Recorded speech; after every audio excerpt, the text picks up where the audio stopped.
Ei, tu leva uma conta aí que eu já vou, viu? Já? E a nossa oração?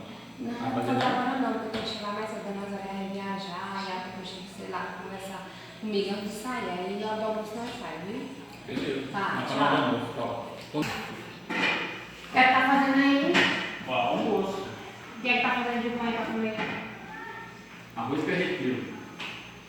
Por quê? Nada, pra nós fazer a oração com ajudar, amor. Vamos deixar pra noite, porque agora eu vou demorar um pouquinho. Depois até que eu vou, né? Então tá Não bom, vai nós sair, beleza? então nós sai de noite, quando chegar de serviço, viu? Então tá. E aí, beleza? Como é que foi esse dia? Foi bom, né? Tô cansada demais.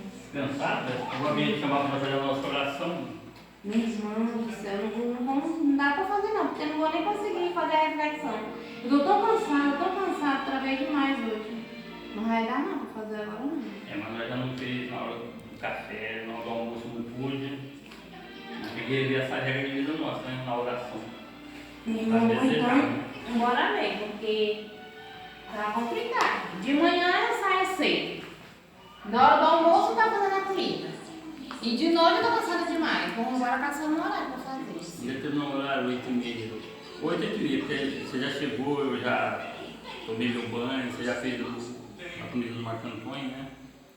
Então acho que a gente tem que. A nossa regra de vida, eu acho que está pecando só na oração. Então bora fazer pra oração. O Não dever de sentar a gente tem cumprido, né? Pois é. Nós determinamos uma regra de vida para catequese do Marco Antônio, tem sido cumprida. Determinamos para uma missa extra, que é nas quartas-feiras, a gente tem feito, sabe? Ou então vamos fazer a oração conjugal. Não tá dando certo? Bora caçar um meio de dar certo. Então vamos alterar. Então, ao invés de fazer de manhã, igual a gente vinha fazendo, e agora nem sempre faz, a gente foi para 8h30 da noite, beleza? Então tá bom, pois 8h30. Quando eu não te chamar, tu me chama. Aí se por acaso der alguma coisa errada, a gente faz de manhã.